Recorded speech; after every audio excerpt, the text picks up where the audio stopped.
What's up, Otakus?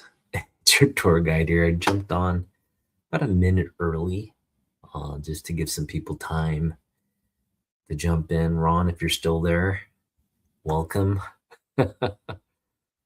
um, just a reminder, we're here every night, Otaku Weekly. Or sorry, not every night, sorry. Every Friday night at 9 p.m. Pacific for Otaku Weekly. Top 10, the weekly top 10 for my collection. And then on Mondays, we read our comics. So same time, 9 Pacific, Mondays. Right now we're in the thick of reading the Death, Reign, and Return of Superman run. And this Monday, big issue, we're going to be reading Superman 75 and talking about it. So please, if you're watching this video and you want to just see what the hubbub is about, join us on Monday again, 9 p.m. We'll be reading the comic and discussing it. And yeah, it'll just be a little fun, real casual fun, uh, nothing serious. All right, so before we get into the top 10, first and foremost, go Seahawks. Uh, it's a big game tomorrow. Hawks versus Niners. We have home field advantage in the playoffs. We have the top spot in the NFC. Had a really great season. Got a great team. And I'm just hoping we can continue the momentum all the way to our first Super Bowl in very many years. So there's a lot of hope and excitement in Seattle right now, in the Seattle area. And I have my cap here. This is my good luck Seahawks cap because I got this as the Legion of Boom was coming into its own right. And I got this in 2010. And then, of course, the Seahawks ended up, you know, becoming sort of this perennial playoff team, uh, reaching the Super Bowl twice, although it didn't do me luck. In 2014, was it? I think 2014.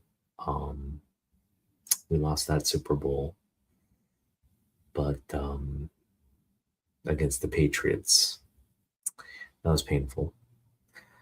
But yeah, this was purchased in San Francisco in enemy territory. And again, it served the Hawks well against the Niners. We've had a pretty good record against the Niners since I purchased this hat. So got it out. We are hoping it serves us well for tomorrow's game. All right. With that being said, I'm just going to take the cap off because I don't need to be in my Seahawks cap while we go over the weekly top 10. And where to begin here?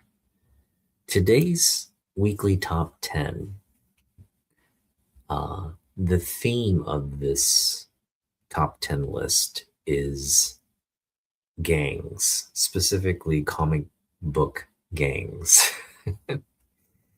And for anybody who's seen the Superman movie, hopefully this isn't a spoiler. I mean, if you haven't seen the Superman movie as of yet, I can't help you. Like it's just going to be spoiled. I'm sorry, but right now there's the Justice League is kind of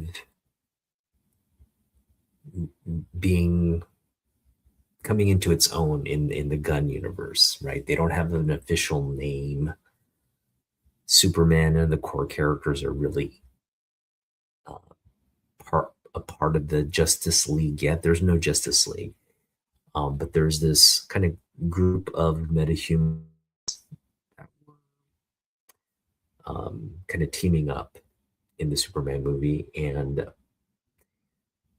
Before they could really come up with a name, Guy Gardner was calling the group the Justice Gang, which is kind of funny, because the definition of a gang just broadly is just a group of people who work together, but it kind of connotes the like they're doing something um, nefarious, not something um, illegal, right? Something that's not for the benefit of people.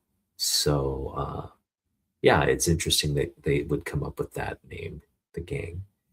But I really wanted to just highlight because we're going to get into. Uh, I want to present this question: who do you want to see in the gang in the Justice League? Because we're going to get into that um, question as we first off introduce our weekly top 10 list, and then we'll uh, kind of explore the Justice League, and hopefully there's enough people by that time in the chat to just kind of give their thoughts on who they would like to see, who you would like to see, and we'll go from there. So before I present the reason I got to thinking about the gang, I showed off this book in last week's top 10 list. And, the equivalent of like a gang cover, meaning just a lot of, you know, this is obviously the Marvel gang. And then we've got a huge DC gang right here. It's like pretty much like, it's like everybody in the DC universe kind of like in the background there. So, um, these are what I call cover gangs. And hopefully, cover gangs are always fun to show off. So that's kind of what this top 10 is devoted to, just cover gangs, like groups of people. So we're going to get started off here at number 10.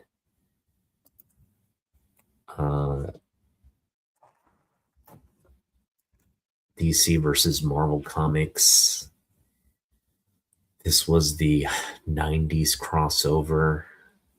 And you can see kind of like a mirror image here down the middle. And really what they're pitting up, you know, you got Wolverine versus Lobo, Wonder Woman versus Storm. This is a good matchup. Batman versus Captain America. That's a pretty good matchup. Of course, you've got Superboy versus Spider Man, Aquaman, Namor. That makes sense, and so on and so forth. Of course, the top of the pyramid here, we have Hulk versus Superman. Now that is I think a better matchup than the Superman Spider Man um, matchup. But of course, that was the first quote unquote crossover, right? Spider Man, Superman. And I showed up that book. That was our number 2 book last week. The reason I'm bringing this book up, first and foremost, because Namor was teased in the uh, Doomsday trailer, which is kind of cool. And we'll get to that in a minute. But yeah, they also released a bunch of Superman, Spider-Man crossover covers, because that book, and this is where I'm kind of confused. I think I've heard different reports where it's coming out in February, and then I'm also hearing reports that it's coming out in March. Like we'll be able to get the books in March. So let me know in the chat exactly when it's coming out, because I thought it was um, to be released in. All right, there you are. Uh, Perfect. Well, welcome, Ron. Awesome. And let's see, how do I do this? Yeah, Wolverine is Canadian, right? Got the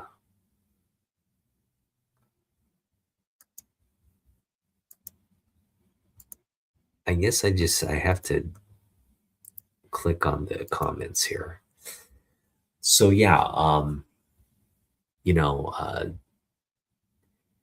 the excitement around the Superman Spider-Man, I think, is starting to build.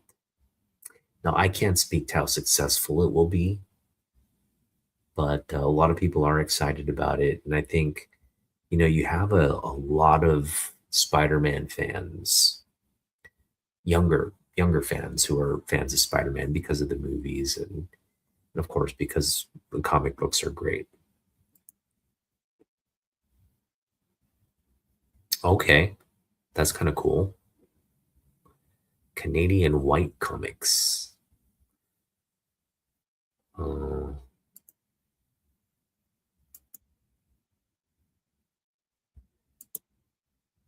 okay, wow. Okay, yeah. It sounds like there's like a series of comic books, like older, like Canadian, not American Canadian, but actual Canadian, like historical books. That sounds cool.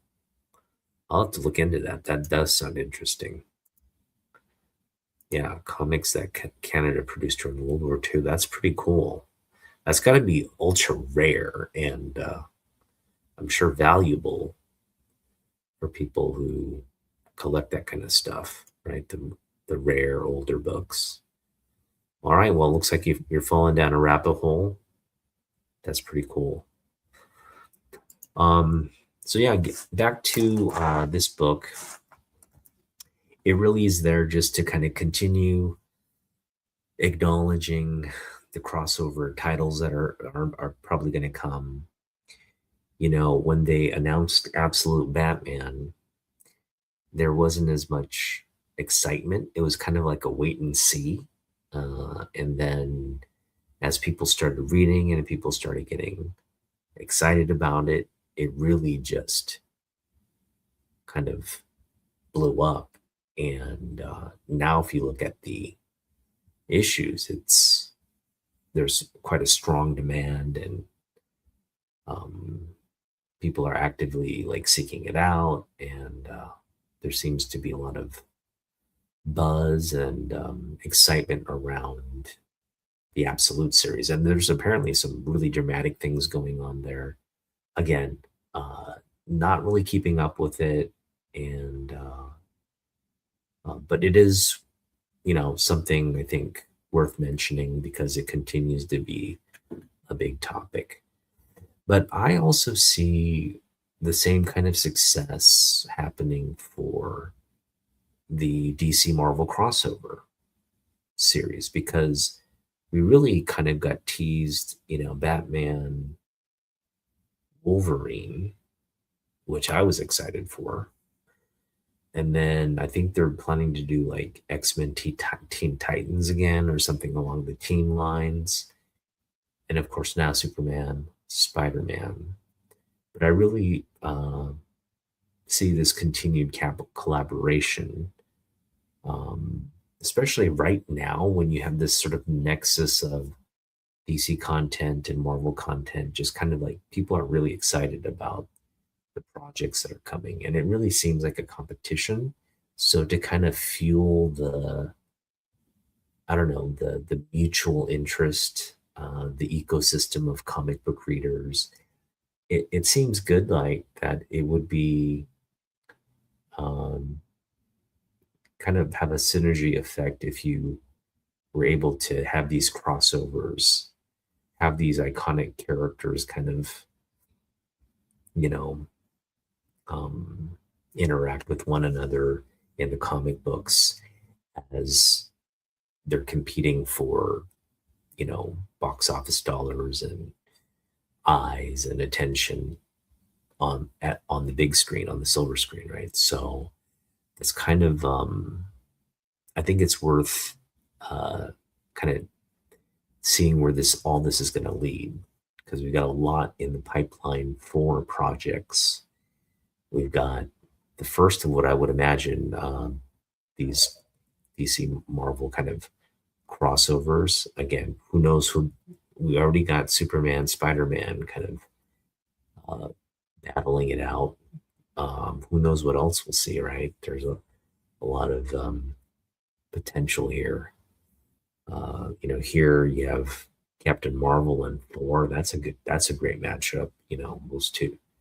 Those two guys are kind of um, cut from the same cloth in terms of the mythology, right? And you got Norse mythology uh, versus kind of Greek mythology. So those are kind of cool things to um, that could potentially work its way into good stories and engaging comic books. So that's kind of cool.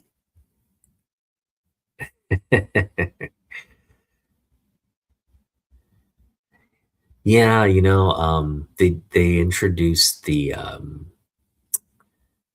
they introduced uh Dark Claw in the comic books, and yeah, I think people weren't that impressed with it.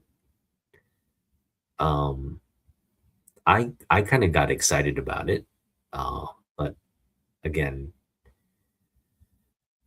I was I was collecting in the era of Dark Claw, so I just don't know how other people who weren't collecting, like Ron yourself, or even people today who we have no clue what Darkklaw is other than he's some amalgam between Batman and Wolverine. And again, if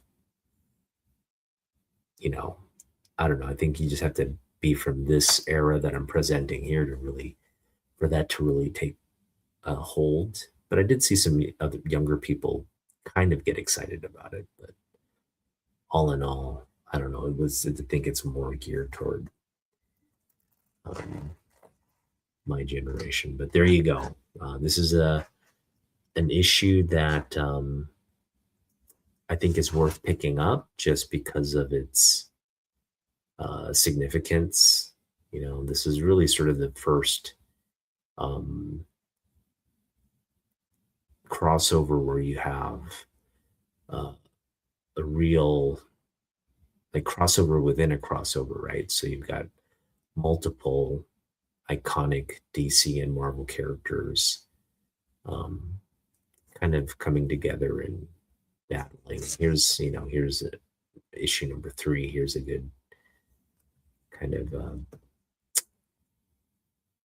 uh, feature of what's being presented in the book, right? Just like battle, one on one kind of matchups and battles and stuff. And then this leads to the amalgam content as well, which continues to explore, the fusion of some of these characters. And yeah, really cool era of comic book collecting. And, it doesn't happen all the time, but we're seeing like a cycle. We saw it in the 90s and now we're seeing it now. So that's the reason it's on our list. Number 10, DC versus Marvel Comics. Number 1. Pretty cool. Pretty cool book. All right, moving right along. Number 9. Yeah, I mean, I think most of us saw the Doomsday trailer, and I think like most people, it continued to kind of build on these little teaser trailers, right? But this one was definitely had a little bit more. I don't know. It teased a little bit more, I guess. Yeah, yeah. Me Hulk, me Smash. Yeah, I am saying you have to be younger. Gotta get. You gotta be hip to the new school, I guess. But no, I'm with you on old school as well. Love the old school stuff. But here's some kind of new school Michael Turner goodness here. And the reason I decided on this book to land on my top weekly top 10 is because I was trying to find covers, and I do have a Jim Lee cover where the Black Panther is with the Fantastic Four. Really, really cool cover. But I really wanted to go with this one because, uh, first off, I like the design of the Black Panther here, and this is really in keeping with our gang motif. This is a gang we don't oftentimes see. It's a situation where the Fantastic Four had to incorporate Storm and Black Panther, who were kind of, I think, romantically involved as well during this period. But they joined the Fantastic Four as like, you know, kind of replacement members. And Doctor Doom is the antagonist in this run. So again, uh, really only in our list because of the Black Panther uh, teaser where it says the Wakandans and Fantastic Four will be in Doomsday, right? It was a kind of cool moment too. We had M'Baka and Thing kind of shaking hands and um, kind of showcasing that first meeting. And yeah, who knows? Maybe we will see um, some form of like collaboration with Storm and the Fantastic Four, the X-Men, Fantastic Four, and Black Panther. So yeah, nice little gang cover here. Again, Michael Turner goodness. So we always will showcase what we have. And again, this top 10 list is just really covering some of the uh, big announcements or news events from comic books.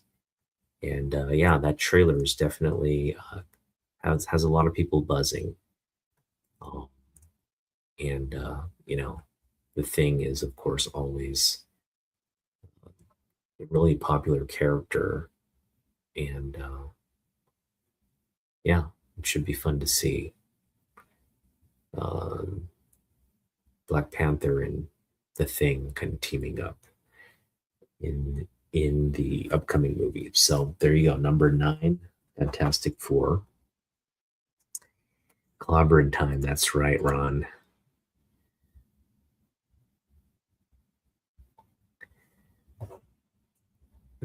One and thing too from Dr. Seuss. Yeah, that's the thing. I think before Hulk became real, I mean, Hulk has always been popular, but it was like the thing that was, I think, more of a household name than the Hulk. And then the Hulk, over time became the more popular kind of muscle character, right? The kind of brute force type character. But yeah, they've always kind of been tied together. The Hulk versus the Thing. Those kinds of books where they're on the same cover or they're battling. Those are always popular books. So why do I keep going over the news there? Okay. Where's the rest of our peeps? Yeah, did they take a nap? Well, hopefully they'll pop in soon and check us out. Yes. So for those of you who are keeping up with some of the X-Men, so this is harkening back to the X-Men trailer. And it's really harkening back to all the trailers that have been teased thus far, including Doom's sort of obsession or fascination around Franklin Richards, the son of Reed and Sue Richards. Because Franklin Richards is, again, this very powerful mutant. And I think right now, Doctor Doom is sort of targeting these mutant children whether to recruit them, to destroy them, um, or harness their latent powers. He's targeting sort of the younger, more youthful mutants. And so a lot of this has, again, I think Steve Rogers, Captain America, in whatever multiversal timeline, it looks like he's married, he's enjoying family life, he has a young uh, child along with Xavier School. Um, it looks like Doom was targeting the upper floors where the kids reside and maybe attacked or kidnapped some of the kids there. But yeah, there's a lot of speculation around um, kind of like the New Mutants and Kitty Pryde. So I wanted to definitely address that. I think Kitty Pryde is going to be, uh, and she was played in the original X-Men series. Um, by I think Ellen Page is her name, the actress's name, and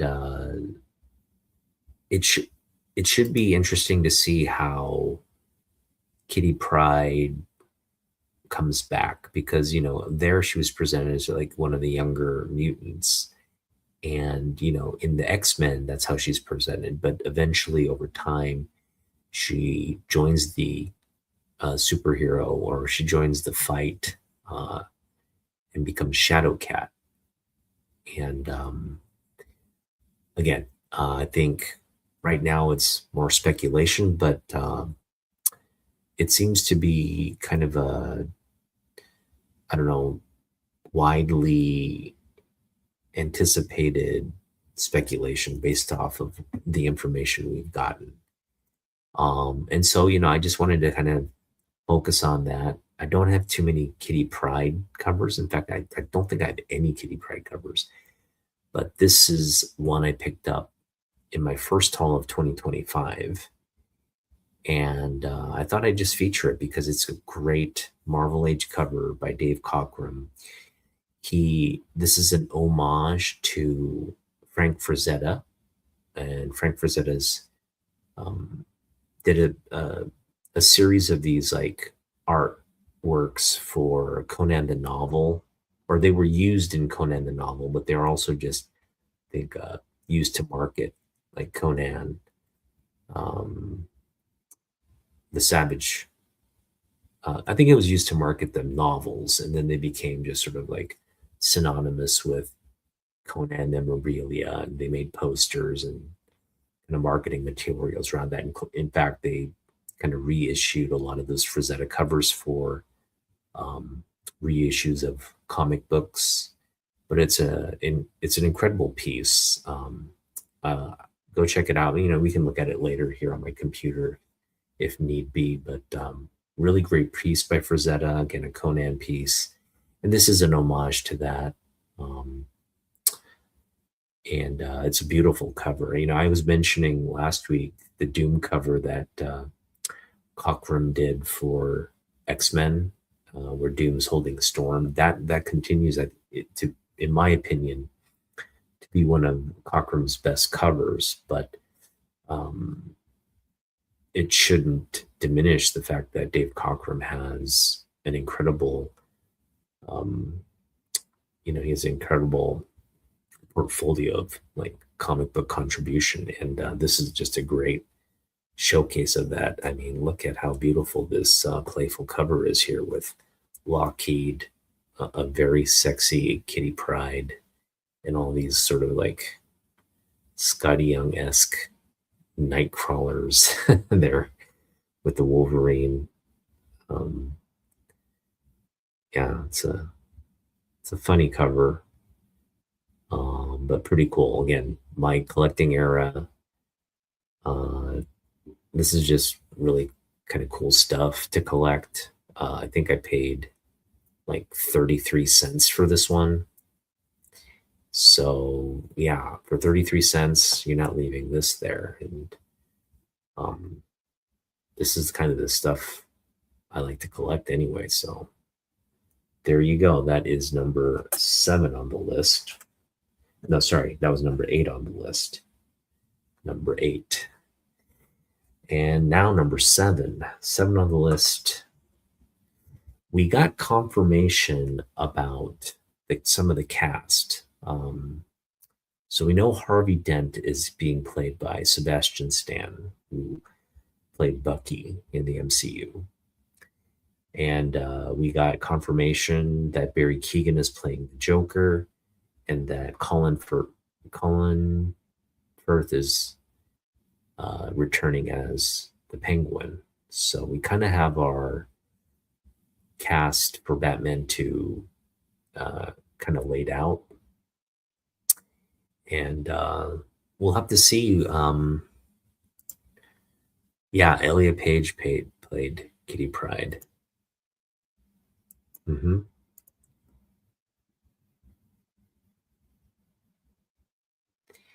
Yeah, it's going to be interesting to see if they do bring Kitty Pryde back. Which I doubt they'd get Elliot Page to play him, but how they're going to kind of reintroduce that if Kitty Pryde comes back at all. So I was kind of reluctant to put the book on the list because it is kind of speculation rather than news. There wasn't really any confirmed news report that we'd get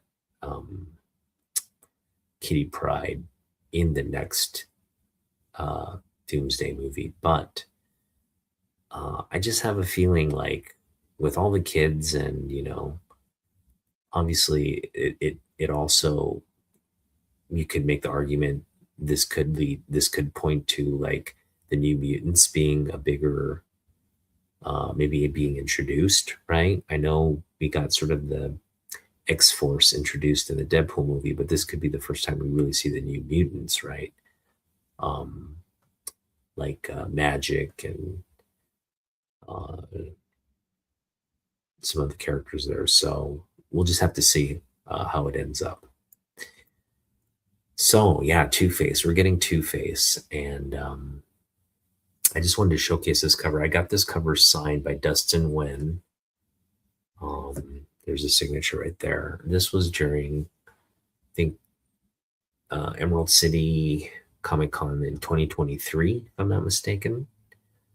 And I just love this Two Face cover. It's really creepy, first off, kind of grotesque and creepy, but also just a beautiful showcase of Wynn's style and talent. He's definitely got this kind of like unique.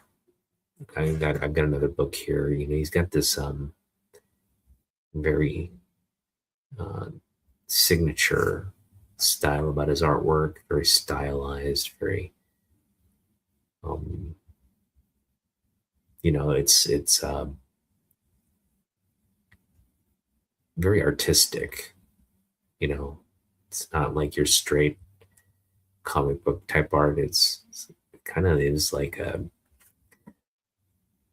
you're looking at a Picasso, some kind of you know cubist kind of interpretation of the artwork. So just and again, really, really, really cool comic book style to it. It's definitely, there's a comic book style to his artwork that makes it really cool. So yeah, covers like this obviously really kind of encapsulate the character there, who Two Face is, what he is. Just a really, really kind of creepy but cool cover at the same time. So there you go, Gotham, Streets of Gotham, number 15. Just cool. Dustin Nguyen showcasing the news that Two Face is coming. Right. Well, kind of on the heels of the big Cyclops teaser last week, and we got confirmation, although the confirmation is somewhat somewhat suspect. I shouldn't say suspect, but somewhat kind of lacks credibility. Um, Chris Claremont confirmed that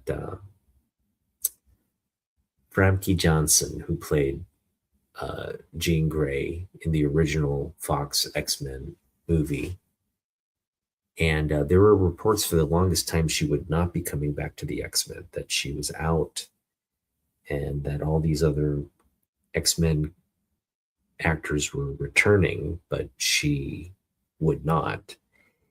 And then Chris Claremont, just out of the blue, contradicts all that and says that she is coming back.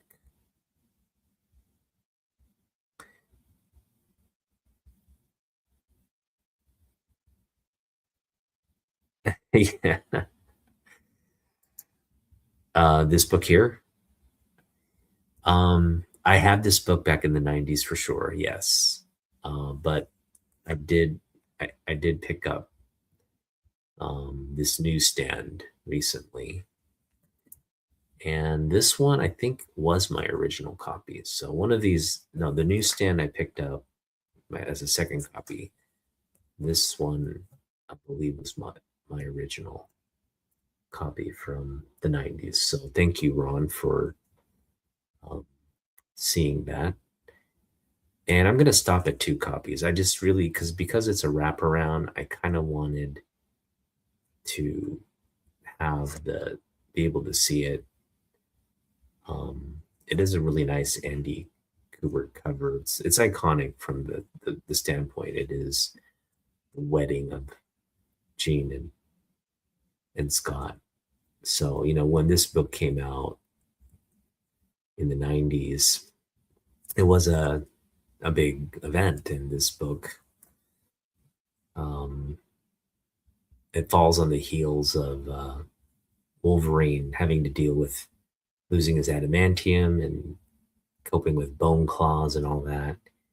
And then he also has to watch uh, the love of his life marry the guy he doesn't really like, like, so yeah, kind of a pivotal moment in the history of X-Men. Very definitely a very big moment, because these two are all kind of, from this point on, they're just, they're man and wife. I mean, they're so again, the news from Chris Claremont, of all people, confirming that Framke Johnson is coming back as Jean Grey is kind of cool news. So that happened this week.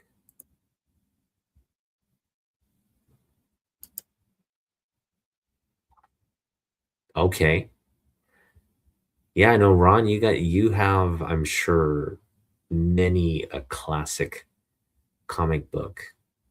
And it sounds like you have boxes upon boxes of them. So um it is good to kind of get them out and kind of dust them off and and go through them, show them off, Ron. Just jump online and show them off. I'd love to see them. I want to know what you have in your collection, because I'm sure it makes my stuff look, pale. I mean, I don't have anything for small. These are like all dollar books, but I'm sure you have some some grails, like a box of grails. That's good. Nice. First off, I love your Don Rickles, Jimmy Olsen thumbnail there. That's a classic issue. And that's truly the mark of an old school collector right there. Don Rickles, um, Jack Kirby. goodness right there. All right, so moving right along, we're gonna go from the news, and we're sticking with kind of the I don't know. I'm still excited about that whole um, seeing the Cyclops in the '90s, and what we have here is actually a reprint of X-Men One. It's a one shot called X-Men Forever, and it's essentially the same comic book, but it comes with this sort of A and B section that connects.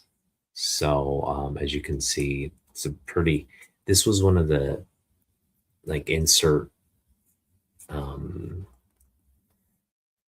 pinups that came in the original X Men, and so as you can see, the original pinup is kind of this, this long kind of view of the team here with Beast at the bottom. But yeah, with the X Men movie or the X Men returning in Doomsday, I think all indications are they're bringing the '90s X Men back. So this is kind of what you're expecting to see. And as you can see, you got characters like Boom Boom. You got characters like Kitty Pryde, Shatterstar. I think that's Megan, if I'm not mistaken. And Polaris, Havoc. I don't know if we're going to see all these characters, to be honest. Well, maybe we will. Cable for sure. I'm sure Cable's coming back in some capacity.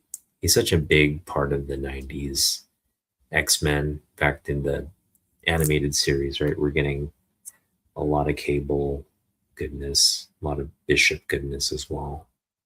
But yeah, this is kind of just a cool Jim Lee comic book here. Love this connecting cover. And again, we're featuring the '90s. I was looking at the covers for this specific Cyclops costume. And to be honest, of course, in the interiors, he's all over the place. But in terms of cover, you got X-Men 1, you got X-Men the Annual. And outside of that, you don't get too many actual blue suit, this 90s design on cover work all that much. I think later you do see it more prevalent, but initially when it was launched, you didn't see it on the cover all that often. So that's something to keep in mind. Yeah, if you're just kind of like, hey, I like this design, I want to collect some of the covers. This is obviously one you could target more sort of a modern book, but this artwork harkens back to when Jim Lee first introduced this artwork in the pages of X-Men 1. So this is my number 6 book, number 6 on the list, X-Men Forever Alpha one shot connecting covers. All right. We got some big news on the Spawn, and we never get Spawn news. We never get Spawn news, right?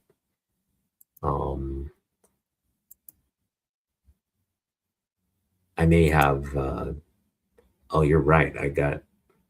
No, it looks like it's I think we're good. Yeah, my internet might be a little slow, so let's hope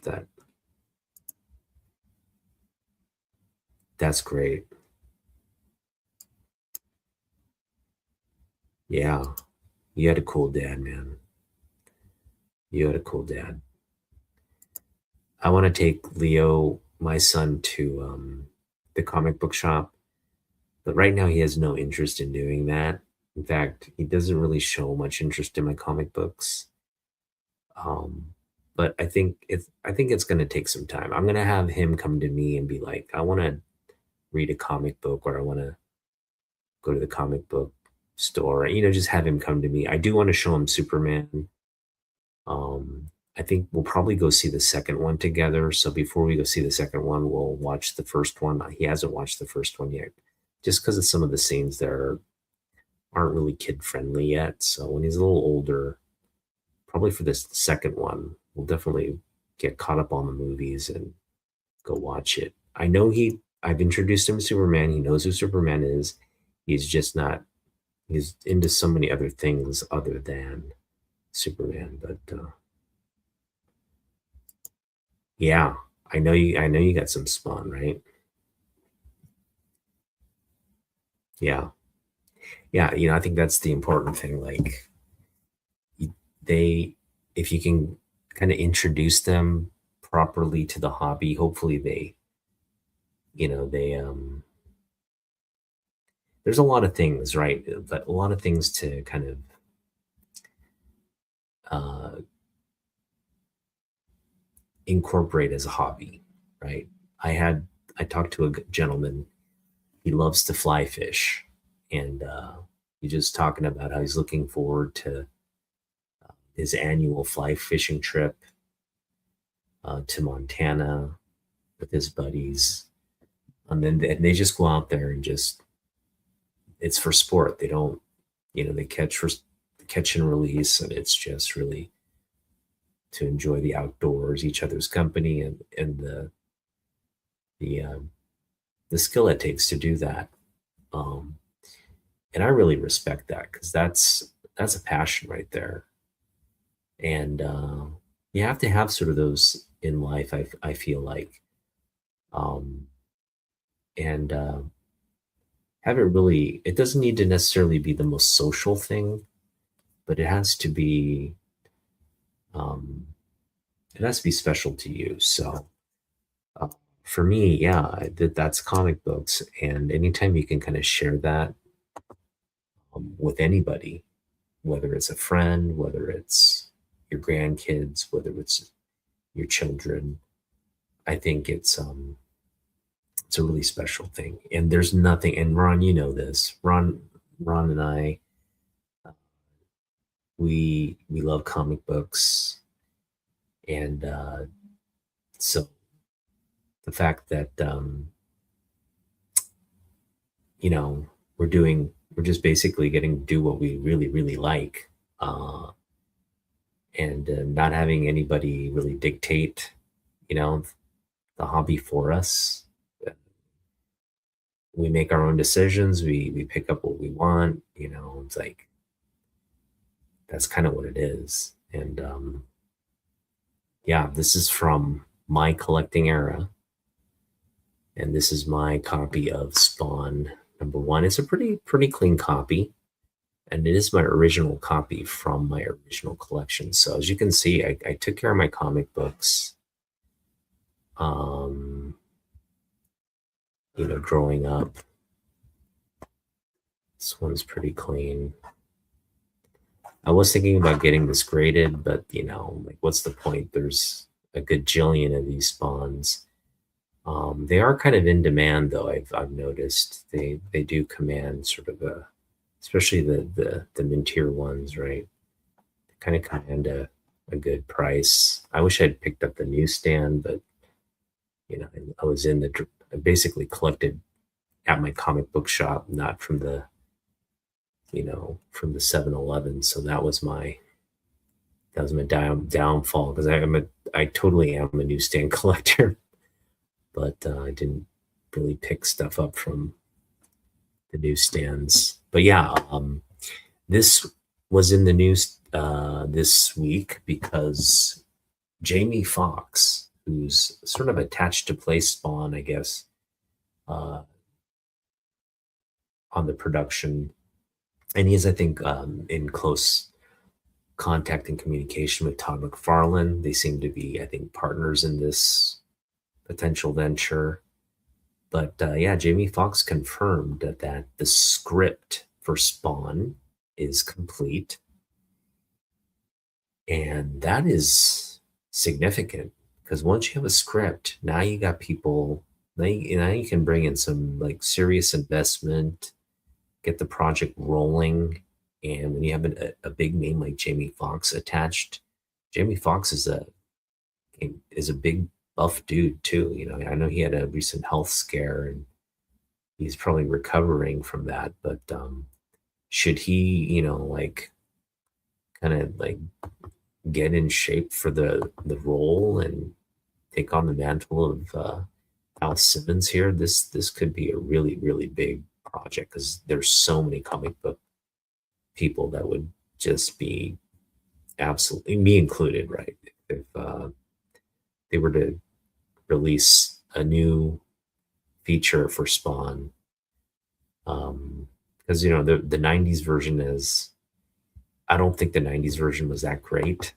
It was pretty bad, but it did have its heart in the right place. So if they could redo the Spawn and do it justice, kind of um, retell the story or tell a new version of the story and bring people back to it, that would be really cool.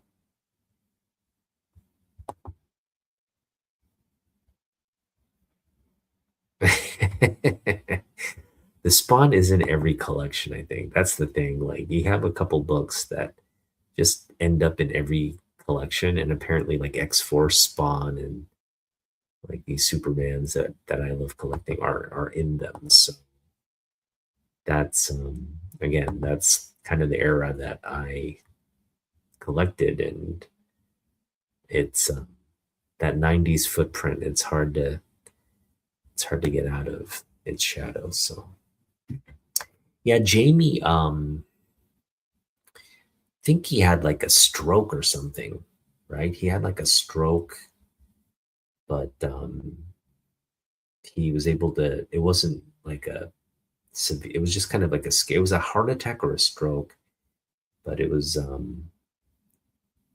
he was able to get medical attention, and apparently he's just kind of focusing on recovery right now. He's taking a break, but sounds like he really avoided a big scare there because he's still a young guy, right? He's like thinking that he's in his 50s. Um, so yeah, or yeah, should be in around 50s, 60s, right? And he's in great shape. That's the thing. Like if he wanted to play Al Simmons, I think in terms of getting in shape and being able to play a character that where it requires some action and some stunt sequences and stuff like that, sure, Jamie could handle it no problem. So there you go, Spawn. I'm sure we'll continue to see Spawn on the list. Might be like a weekly book, Spawn book here on the list moving forward, based on um, what additional news we get on this project, but it's pretty exciting nonetheless. So you have a niece who was told if she did not take the jabs and the booster jabs, she would lose her job. Now she is having some really serious health problems. Oh no. Hmm. I hope she's okay. Was this like just what, like the flu vaccine or like something else?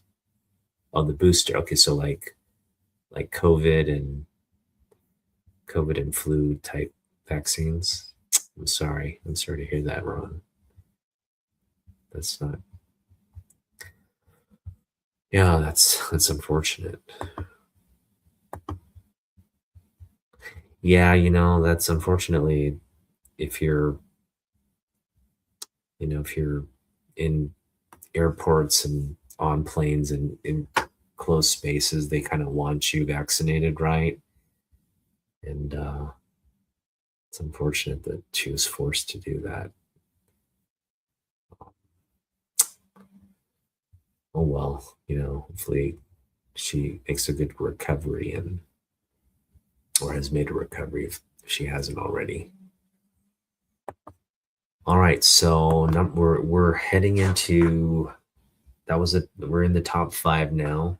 This was number five, and we got to talk about really what I think the was that five or four? Let me count here. One, two, three, four, five, six, seven. All right, so we're down to that was four. My apologies. This is four right here. We're down to the top three. And I don't know if you caught the news or not. It was an interview with James Gunn. And I think there's been inklings of James Gunn pretty much confirming prior to actually confirming in this interview that he's hinted that this would be um, a character we'd be likely to see. And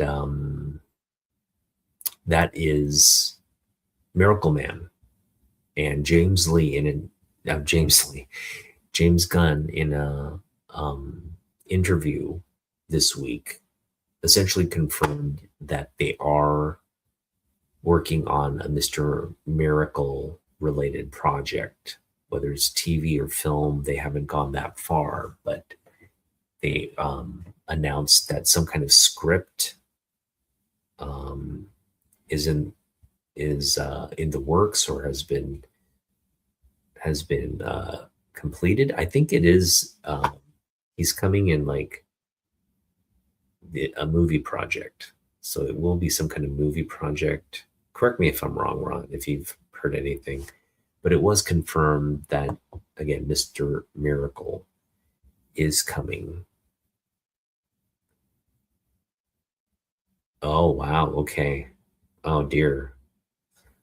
I hope you have his first appearance or his first issue. Though that's a big book right now, so sounds like yeah, you probably have those. But I do not have any of those like early issues. This is really the only like I think significant key I have of him. But this is of course a very key book because it's uh, Superman and Big Barda almost ending up shooting a porn film together. That was their sort of like, again, they're kind of,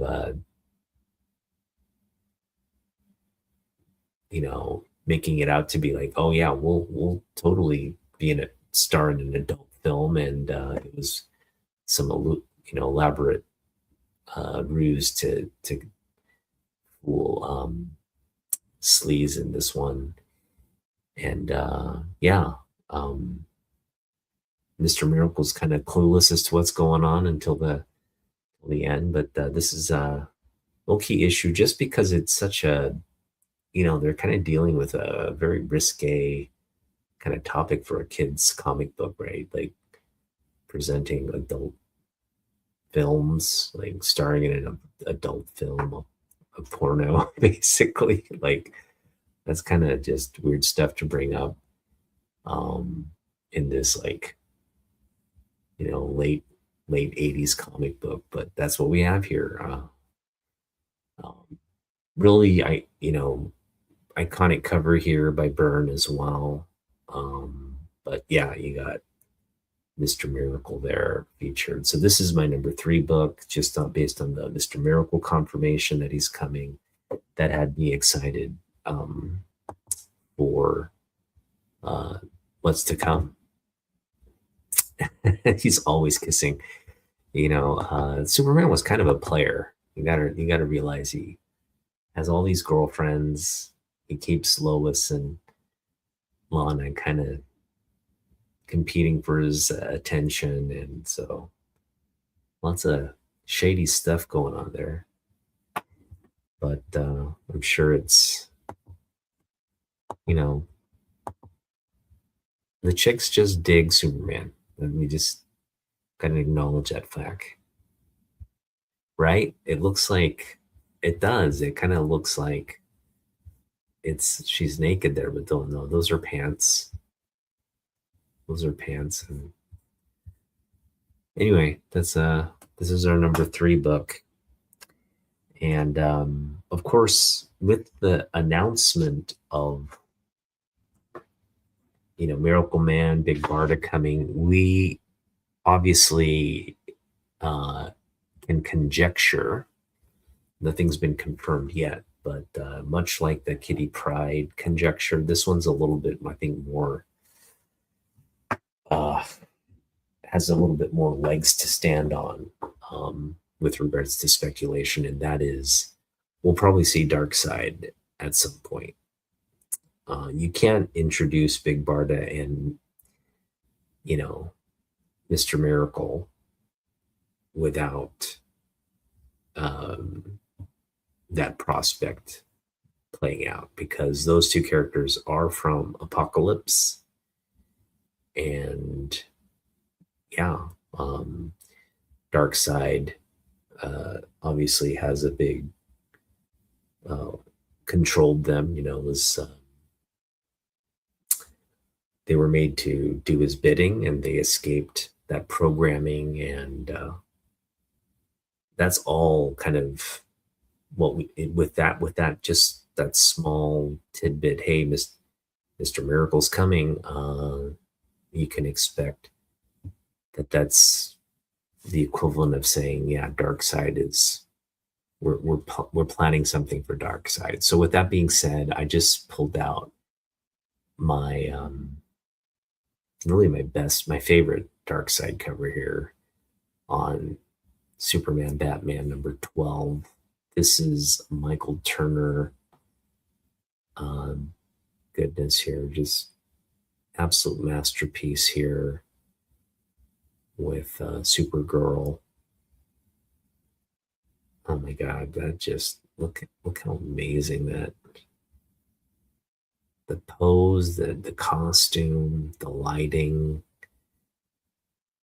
oh, the anatomy. I mean, that is as good as it gets. And people don't realize like how good this run is. This Superman Batman run by Jeff Loeb and Michael Turner is, in my opinion, and I've said this on the channel previously, this run here where they reintroduce Kara Zor-El,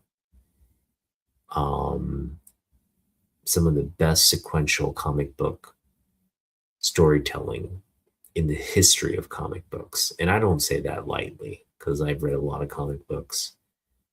And yeah, this one doesn't get talked about enough. It's really in a class all by itself, because yeah, the incredible Michael Turner and the incredible writing of Jeff Loeb just being explosive. Like every panel just feels so epic. I mean, just you could put on some, some like German symphony, right? Name your like we could play Strauss in the background and just read this comic book and just like have adrenaline just rushing through your veins. That's how impactful this comic book is. So for those of you, watching this and you've never read this or you've never, I mean, you probably have seen it in your dollar bins or you've probably run across the book. Maybe you collect Michael Turner. I don't know. But for whatever reasons, if you've never read this run, this series, do yourself a favor, get a collected trade paperback or download a digital comic or actually go out and buy these comics. But this is absolutely a must read. It's absolutely worth your time.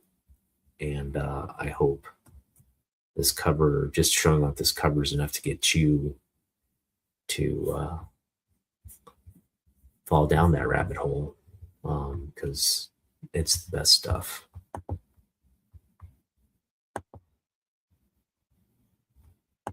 This is not your, yeah, Sebastian Bach.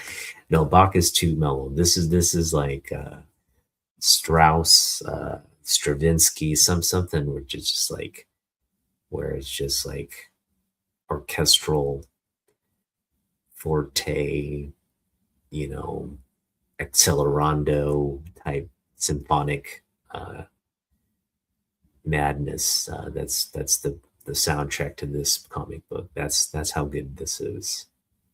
Um, so yes, go and get that book. All right, and then returning for the second week at number one, I showed off my Loot Crate Action Comics one facsimile issue last week as the number one book. This week's number one, we're staying with Action Comics one, but this is my Millennium edition. And it's just a reprint, but as you can see, it kind of has this sort of Millennium effect from when it was released in 2000, February 2000. So the new millennium, they just decide, hey, we're going to start this new millennium by going with the good old DC Bullet logo, giving you some gold medallion foil action there. And of course, the iconic Joe Shuster art right there, just to get you going. So, yeah, this is kind of remains the big hot topic in comic books because of that $15 million sale. And now, it's come out that it's a very interesting story around this. It was actually Nick Cage's stolen copy from a copy that was stolen from his home. Now, when it was stolen, apparently the insurance payout for the book was like something like $100,000 or something minuscule, because this was decades ago. And then apparently, like a few years later, someone tried to sell that stolen copy, and the authorities were involved, but they caught the guy as he was trying to do it. So Nick Cage was able to basically give back the insurance money and reclaim his property. And then he sold it again, but this time he sold it for like 2 million or something like that. And it went into this auctioneer site, right? Where they were gonna, or just waited, like they were just waiting for the right time to bring it to market and sell. And apparently that time came because it was sold to a private collector, or private sale to a collector who paid $15 million for it. So it's graded at a 9.0 by CGC, recently graded 9.0 by CGC. It was always a high grade copy, but it was, I guess, recently slabbed and graded for this sale. Graded at a 9.0 again. So it's one of, I think, two of the highest grades on the census. So there's nothing cleaner than this 9.0. But this was, again, marked as the Nicolas Cage.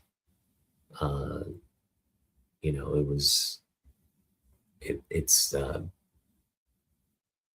part of the Nicolas Cage collection as, and it's marked as so on the slab. So yeah, that's a pretty cool story around the legend or lore of this particular copy. So kudos to the collector who kind of paid up for that. $15 million is definitely a lot. I wish I could say he overpaid for it, but something tells me like this kind of book um, just will command that price moving forward. It's you're talking about the Grail of Grails, um, and for such a high grade copy to exist, um, you're really talking about a 101 at that point. Because even though there are two copies, once you own this, like you know how much is it going to change hands at that price, right? The next sale has to be $15 million or higher. So maybe he could turn around and sell it tomorrow for higher. But something tells me there aren't a line of millionaires or billionaires like willing to cough up that kind of cash. And it was a cash deal. That's the crazy thing. It wasn't like I'll give you like shares of a company or you know, like like taking out some kind of loan uh, to purchase it. It was a full on cash. Here's $15 million cash sale. So um, pretty significant stuff. And I'm hoping the news cycle on this eventually fades and we can move on to a new number one next week. But for now, this remains the hottest book for this week. Otaku Weekly's top 10. There you go. Number one, our Millennium reprint edition of Action One. Yeah, I know, Ron. You keep telling me that, and I just continue to just be flabbergasted every time you send 2.6 million. Yeah. It does kind of seem suspicious that Nicolas Cage would just let such a valuable, you know what I mean? Like, apparently they stole not just this book, but like a bunch of invaluable, like Detective Comics one, and there's a bunch of, or no, Detective Comics like 27, the first appearance of Batman, right? And just a bunch of like key books. And yeah, he got paid the market value by his insurance. But, in hindsight, he actually didn't, like if Nick were to sell it for 15 million today, right? Just turn it around by like, hey, who wants to buy this? And had kept it, man, he would have, you know what I mean? Like he sold too soon. Um, but maybe he just fell out of comic books. Maybe that's it. Because that can happen. Like you collect these things and then they're taken from you. That can have a devastating impact on your psyche, right? As a collector, imagine just like having your collection stolen. Like, how do you restart, right? How do you? I know a lot of people they get depressed and you know they there's no way to come back to the hobby if something devastating like that happens. It happened to one of my friends. He had a massive card and comic book collection, and his dad just threw him out, and he never wanted to collect again after that. So um, it is, yeah, it can be kind of a traumatic thing, and you just kind of lose focus and passion for it. And then lo and behold, we found your books. But at that point, maybe you've moved on, maybe you uh, have other things that are focuses in your life. And sounds like Nick was happy to cash in and cash out. And so it is what it is. But that is your Otaku weekly top 10 for January 16th, 2026. All right. Well, we got some bonus stuff coming here, and I presented a question to the chat. And looks like Ron, you're the only one here. So I was hoping for more people to kind of chime in, but Ron, you being old school, I'm going to give you the floor here and ask you, who do you want to see in the Justice Gang, or I should say Justice League?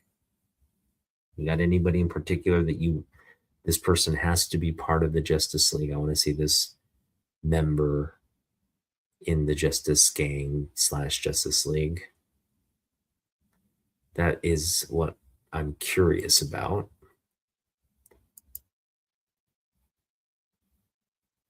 All right.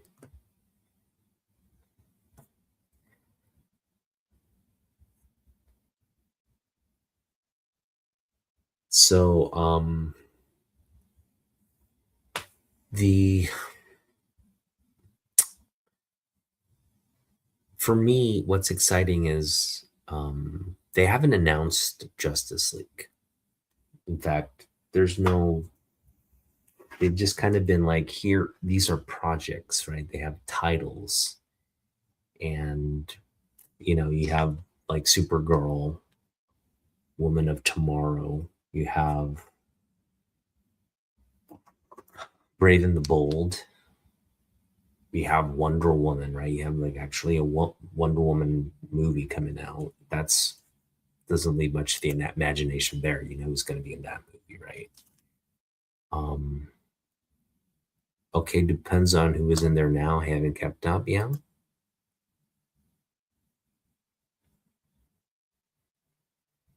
Yeah, the thing about the JLA or Justice League of America or Justice League or um, even if you want to go old school, the Justice Society of America. It's been my point with this is like everybody has, depending on what era you got in or you know, what comic book you read, um, your perception of the team is going to be different. And what I want to focus on here just for a moment is the makeup of the team, you know, because I think right now this is sort of the question on everybody's mind: which Justice League are they going to introduce? You know, and in this issue here, this is actually the first appearance um, of the Justice League America. And I think Green Arrow is not in the modern one right now.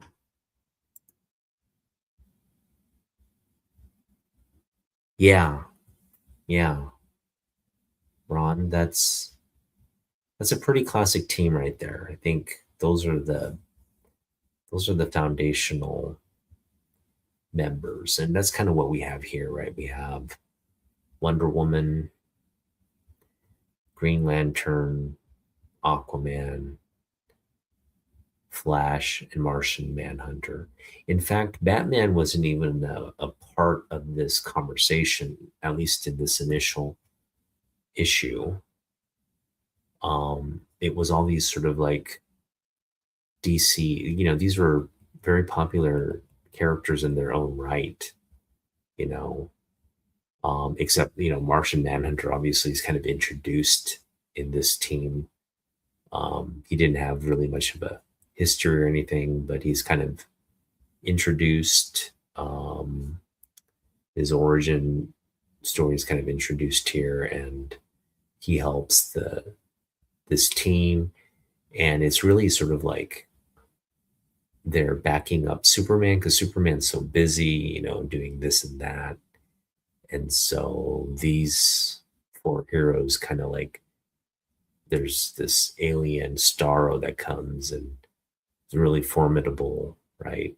So they kind of take the team up to um, address this this enemy while Superman's off doing other things. So they're kind of like the backup.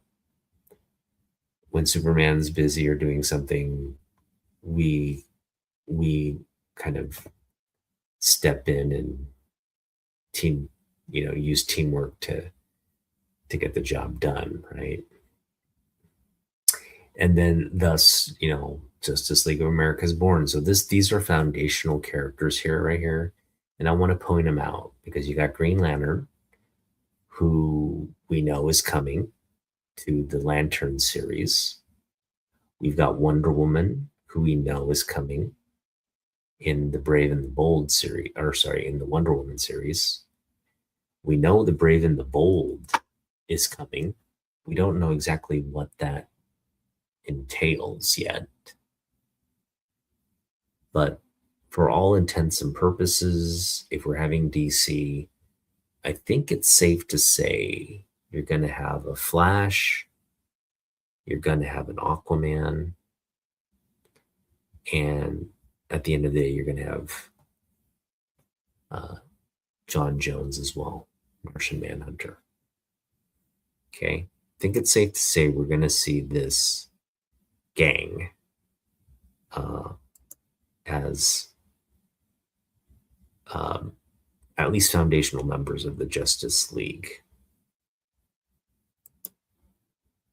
Hey, what's up, fanboy? There he is. We were waiting for you, man. Better late than never. All right. So for me, the foundational team, these 5 characters here have to be part of whatever team you're building. But at the same time, we've got the Trinity there as well. So it's really, I think, this is the focal gang right here. The Trinity is going to be the focal gang. And then you're going to have the other members. And so who are these other members going to be? And I'm just going to present, I got a bunch of potential rosters here. And again, I'm going to pose the question now that Fanboy's here. He'll have probably good insight into who he wants to see in the gang. But we're asking the question, who do you want to see eventually in the gang? We know who's in the gang right now, but eventually, when we say, okay, this is the Justice League of America, and whether they'll say Justice League or they'll say Justice League of America or JLA or whatever term they use, hopefully they do go with Justice League of America because that's who they are. That we have a pretty cool gang. So who's going to be in the gang? That's what I want to know. And so, all right. Well, hopefully you can kind of type some stuff while you're working. All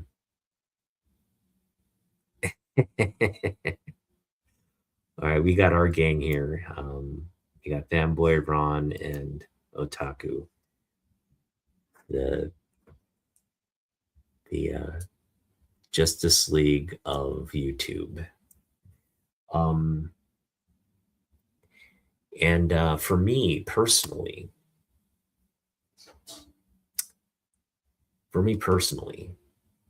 I really hope I'm fine with this Justice League here.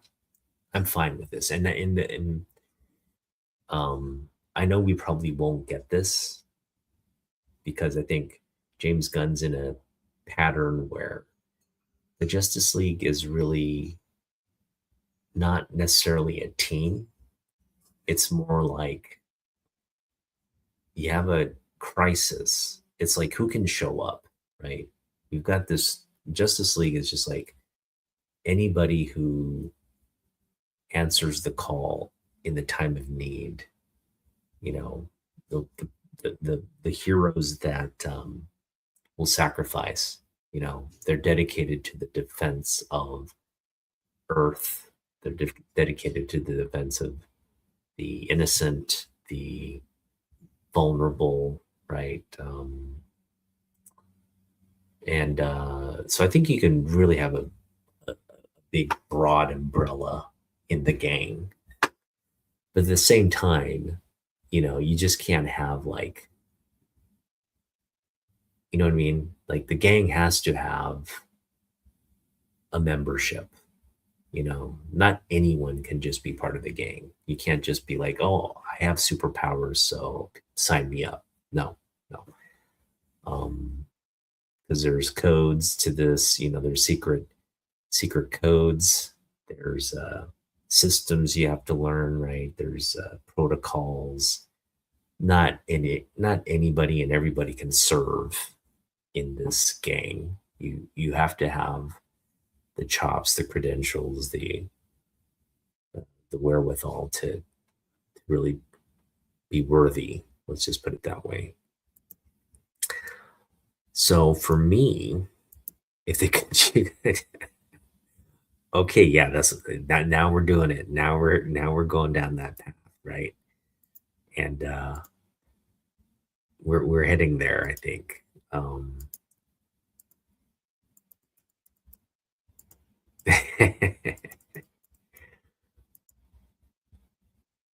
Right? Metal men. That's interesting. I'm fine with that. Why not the middleman? I think a middleman would, I've been saying this all along, but I think middlemen would translate really well into uh, movies and kind of with all the talk about, robotics and AI. I mean, why wouldn't you have the middlemen as part of this universe, let alone, yeah, members of this team? That would be a great addition, actually. But James Gunn has gone on record. First off, before we get to that, here's some other iterations. We got the Michael Turner cover here on this 2006 version of the Justice League. Nothing wrong with this team, right? That's a pretty formidable gang right there. Now we already have Mr. Terrific confirmed. We already have Guy Gardner confirmed. We uh, already have Metallo confirmed. Oh, sorry, not Metallo. We have Element. Oh, what's his name? Elemental. We have him confirmed. Who don't? And Hawkgirl. We have Hawkgirl confirmed, right? That's as far as we've kind of gotten. And of course, this harkens back to the Snyderverse. We all hate this, right? We all hate this costume here. Nothing against Jim Lee, but this whole like let's just take their underpants off. I just yeah.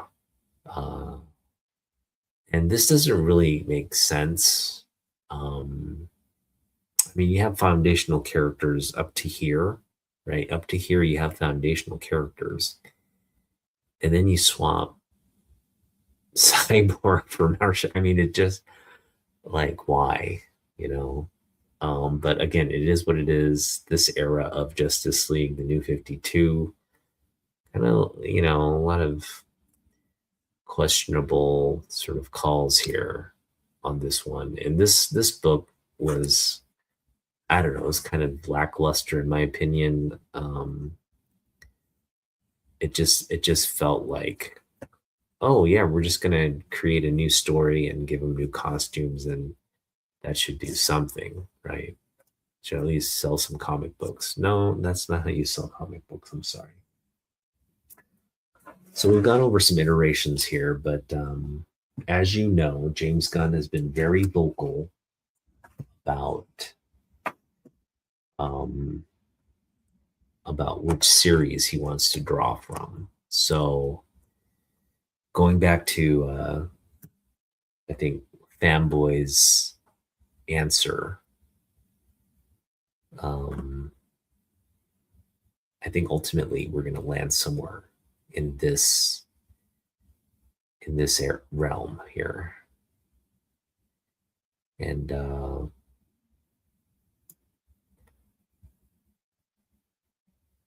there you go, Captain Adam as a government foil to Superman. Okay, that's very likely to happen as well, right? I feel like Fanboy should be an advisor to James Gunn because what what Fanboy says is going to work.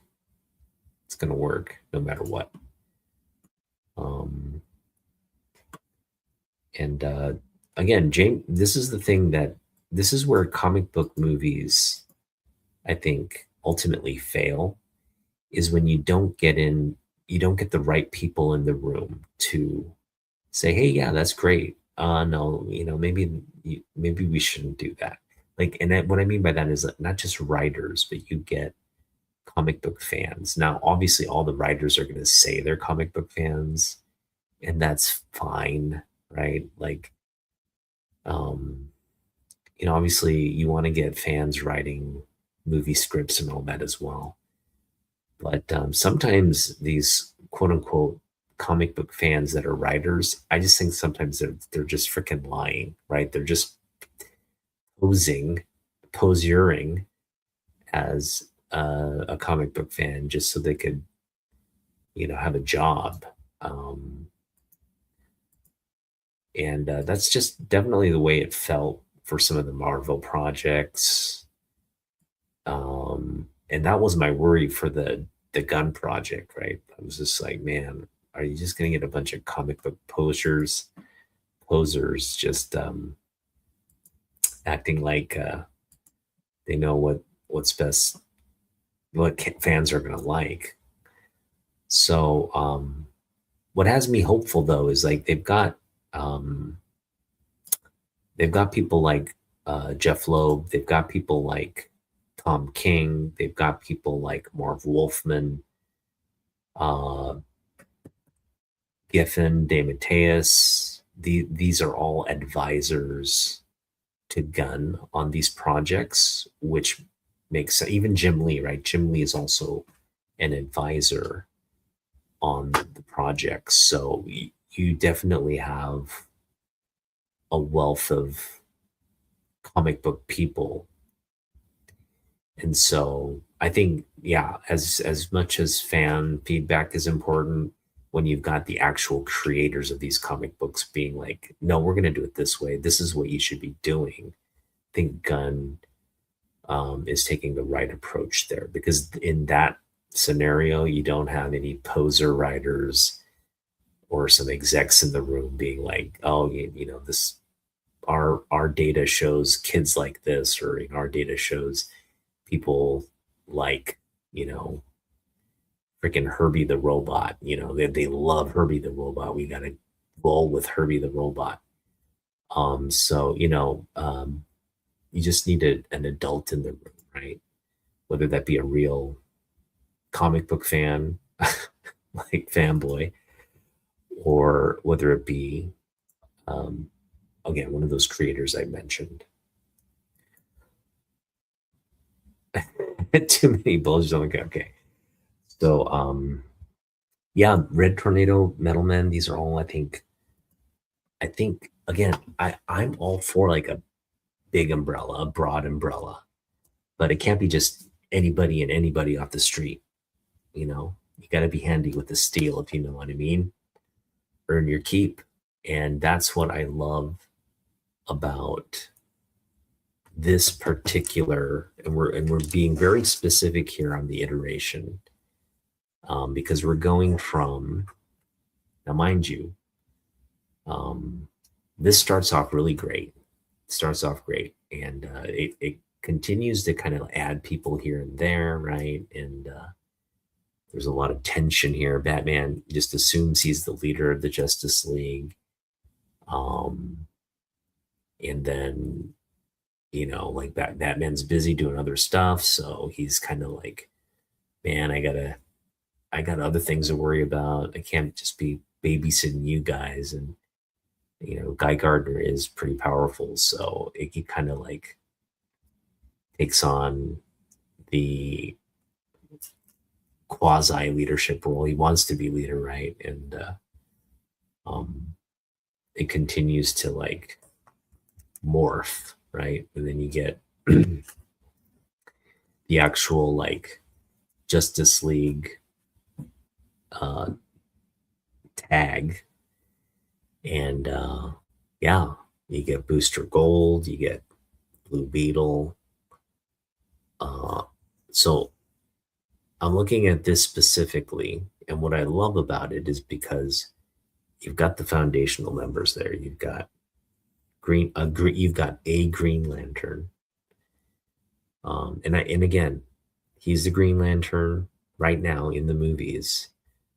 How long he stays in that role is yet to be seen. So he's a gang leader right now, but we'll see if he's the league leader. But yeah, you've got a Green Lantern, you got Flash, you've got Martian Manhunter, you've got Wonder Woman and Batman. Okay, you've got the foundational people that are set up.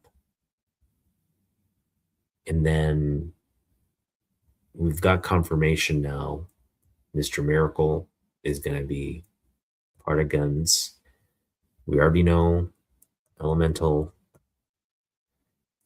Elemental Man is what's his name? Why am I blanking on his name? Is it Elemental Man? That's gonna bug me now. We know he's Metamorpho. That's it. We know Metamorpho is in the project as well. Okay. We know from the early iterations that Booster Gold is going to be part of this team. So what is that? That's what 1, 2, 3, 4, 5, 6, 7, likely 7, probably good bets that we're going to see some version of this team. We have 7 kind of confirmed, and I think if you have Booster Gold, safe to assume you're going to have Blue Beetle. Safe to assume, Captain Atom could be there. This entire team could be there, right there. And there's, again, characters like Metal Man. There's characters like John Stewart. Characters like, who knows? I mean, they could even bring, you can go like kind of crazy and bring Hawk Girl. Hawk Girl could be, but she's already part of the gang, but she could be part of this group. Obviously, Dr. Fate's going to be a big part of that as well. Maybe Shazam. Who knows? Shazam might. He'll definitely be in the DCU, whether he be a gang member or his own,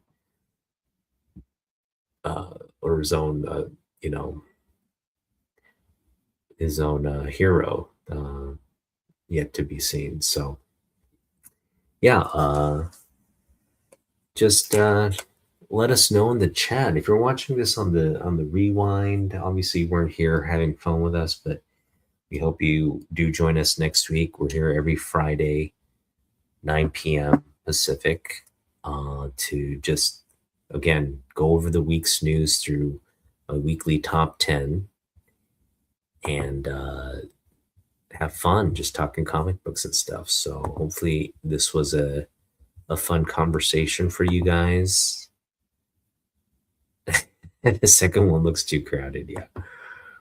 We got to have I think the more the merrier kind of concept with the Justice League, because I think, again, I think it's going to be one of those fluid things, right? Where you just have a bunch of kind of cool relationships and heroes just in the ether, but they all kind of fall under the Trinity flag when the call is made. And yeah, uh, obviously the Trinity is going to manage who's worthy to be in the league and who's not. So that should be fun. Elongated man, yeah, that's another person who would likely add some humorous, kind of tone to the whole team. Yeah, why not Jimmy Olsen? That's a good. Same time, same Otaku channel. Yes, we're gonna kind of draw things to a close here. Um, so yeah, I do want to provide an update on my current situation, and that is I will be taking a break from work. I'm taking paid medical leave, and unfortunately, the paid medical leave is not being sponsored by my company due to their ridiculous internal policies.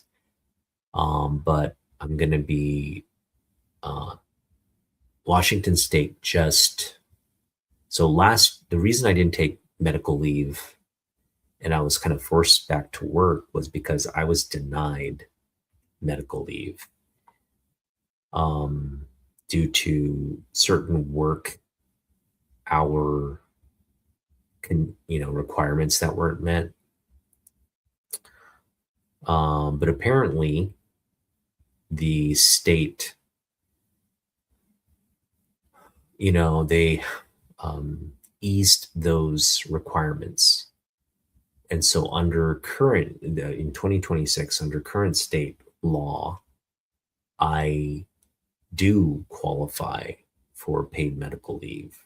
And this was something that my HR informed me of and said, hey, we kind of denied you leave previously, and because you couldn't take proper time off work and had to return, that this wasn't helpful to your recovery. And it wasn't, because I the thing that is, I feel like if I could just rest, exercise, and just focus on recovery, um, I could I could make it. Um, but what I'm having to do instead is go to work, and I'm driving, and driving is really kind of the main. I don't want to say it's the main issue, but it's not helping. Um, so driving, between 20 and 30 minutes in the morning and then 20, 30 minutes in the evening every day, being in the car in that seated driving position is not helping. And then add to that the fact that at work, I've asked for a standing desk. They don't get that for me. I'm kind of forced to sit and make calls and do all that at my desk every day for, 8 hours a day. So, um, I do feel like I've made progress, but I'm kind of in a position now where if I don't rest, my back doesn't feel great. And like today's a great example. Like I had headaches and kind of neck pain, kind of around midday. I'm always kind of shifting my weight and, having to kind of, it's just uncomfortable to kind of be in any one sitting or standing position for too long. So, yeah, I'll be able to kind of take some leave now and focus on that. And hopefully, I see a market improvement because it just the whole exercise of working when I'm still dealing with, you know, back pain and ligament damage. Um, it's just been stressful, and to be honest, it's been a crappy situation. And I know I don't kind of like share too much of that here in my videos. I really, the videos are for me to kind of forget all that and just focus on something positive and enjoyable. But yeah, it's been a rough recovery. Um, my work situation's not helping me, but now I get to actually take medical leave, and I'm taking about 2 months worth of leave. Um, and hopefully within that 2 months, I'll be able to rest up, do the exercises um, on a daily, regular basis, build up my core strength, improve my overall mobility, kind of do the stretches they need me to do while also kind of mitigating and managing the pain as well.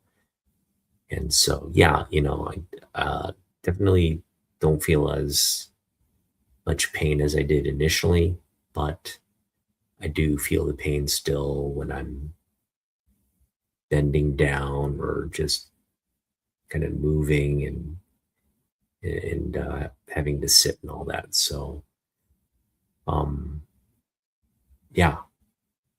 And now that I have 2 months off, I also, because of this whole work situation, uh, I'm also feel like I'm in a very hostile work environment, and I don't want to work in the role anymore. Um, don't appreciate the way my management treats me, and feel like I'm being targeted and not supported at work. And it's really come to a point where like uh, management's lost my trust, and I'm just not motivated to deal with their BS anymore. So I'm going to take this time off, really actively look for my next role.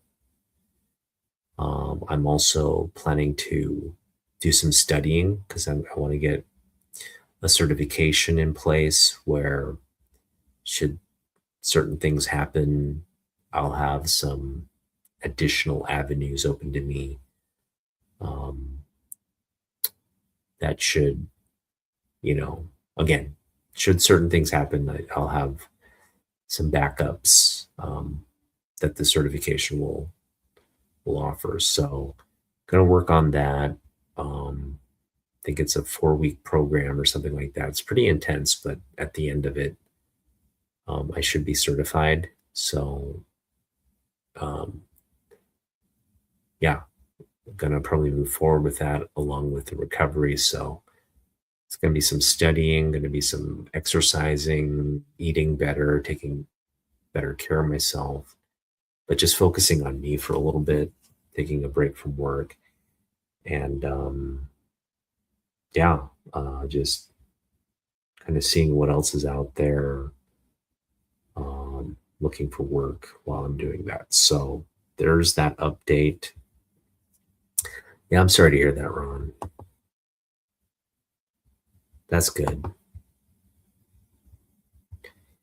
Yeah, hopefully, and again, to get better, you really need to take the time off and focus on that, right? So, kind of, again, uh, looking forward to just taking some time off, focusing on my health. Um, thank you. Thanks a lot, Ron. That means a lot. Because you know, I don't know. It just seems like everybody at work knows I have this back issue. Um, but nobody at work wants this, really is going out of their way to, you know, kind of.